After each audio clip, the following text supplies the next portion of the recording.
Die में बाबा मोर बियाह कइले कोठा में गवन कइले कोठा में गवन कइले हो सखिया घूंघट उठाई पियवा देखेले धनी अति सुंदर धनी बड़ी सुंदर हो।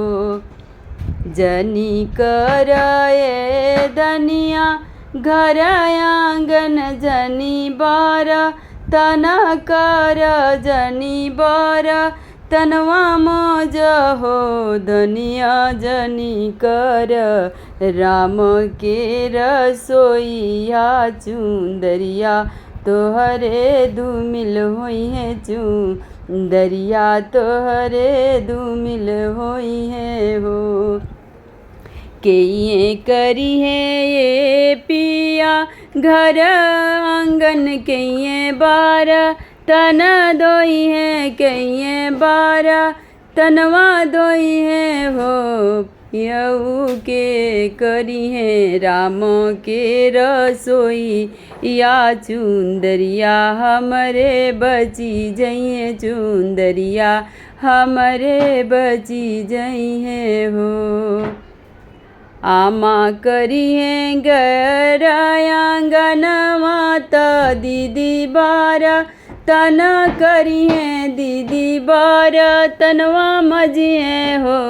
धनिया भाभी करी है राम के रसोईया चुंदरिया तोहरे बची जई है चुंदर तोहरे बची जई है हो।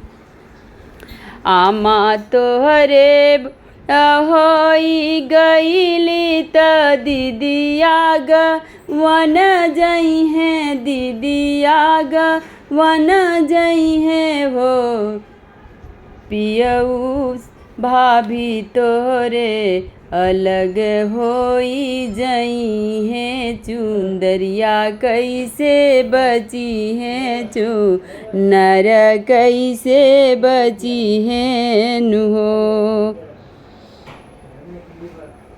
हम करबो घरवा आंगन माता हम बारा तनवा करबो हम बारा तन मजब हो धनिया हम करबो राम के रसोईया चुंदरिया तोहरे बची जई है चुंदरिया तोहरे बची जई है हो।